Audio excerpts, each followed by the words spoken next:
It's a new government with a huge majority. It's a new government that we and I think every other country around the world want to support in pursuing the agenda of change that they have been elected to pursue. This is really a celebration of the decades-long collaboration between the UK and Sarvodaya.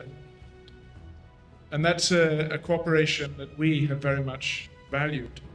It's a cooperation that has evolved over the years, much as the relationship between the UK and Sri Lanka has evolved. And today, that relationship is, I think, the relationship with Sri Lanka is based on 5 pillars, the most important of which are the tremendous links between the people of the UK and the people of Sri Lanka. And that is because there are roughly 600,000 people in the UK who have Sri Lankan heritage. We know for certain that there are 300,000 because our statistics collect that. That's the first generation. We think there are another 300,000 who are the second generation. Secondly, we still enjoy a very strong trade relationship. The UK is the second largest export market for Sri Lanka.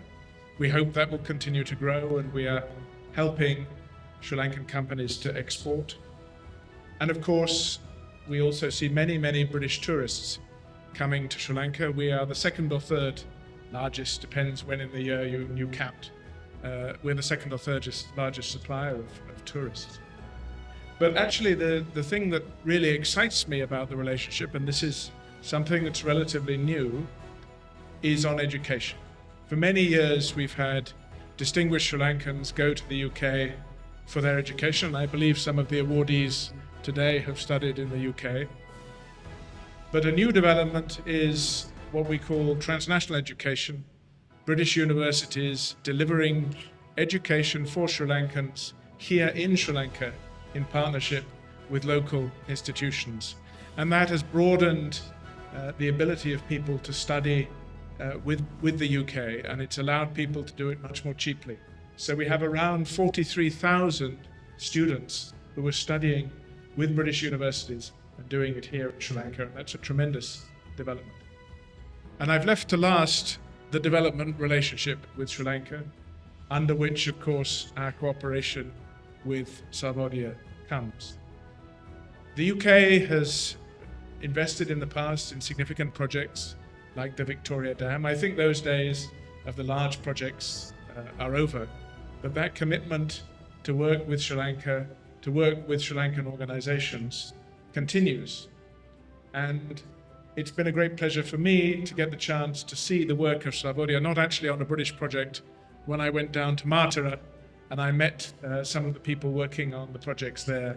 And it was really impressive. They were all young, they were all incredibly energetic and incredibly enthusiastic.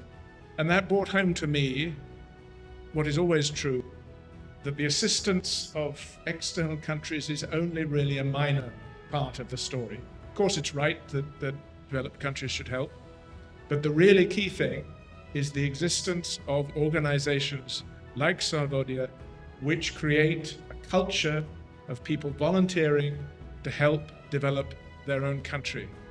And I've lived in many countries around the world, and it's not the case in every country that organizations like this exist.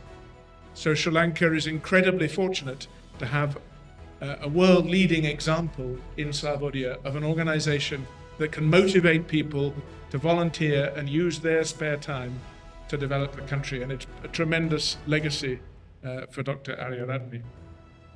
So I had the chance to speak to Dr. Aryaradne Sr. on the phone. Unfortunately, I never met him, but his legacy certainly lives on. I know that Sarvodaya has been working through the decades in times of tremendous difficulty, in times of conflict, in times of tension, of violence. And it is enormously striking that throughout that time you have been able to maintain your commitment to working with all of the communities in Sri Lanka and not getting into the language of division and difference. And that's a tremendous tribute to the strength of your leadership. I hope some of those themes are being echoed by the new government here. It's a new government with a huge majority. It's a new government that we, and I think every other country around the world, want to support in pursuing the agenda of change that they have been elected to pursue.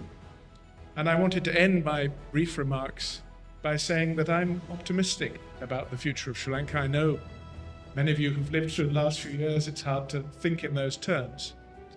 But the thing to remember is that Sri Lanka is in one of the regions of the world which is predicted to grow the fastest over the next 50 years. So although it may seem rather a difficult situation now, I think the long term is one of optimism. One of the reasons I'm optimistic is because of the kind of civil society engagement that Sarvodaya represents.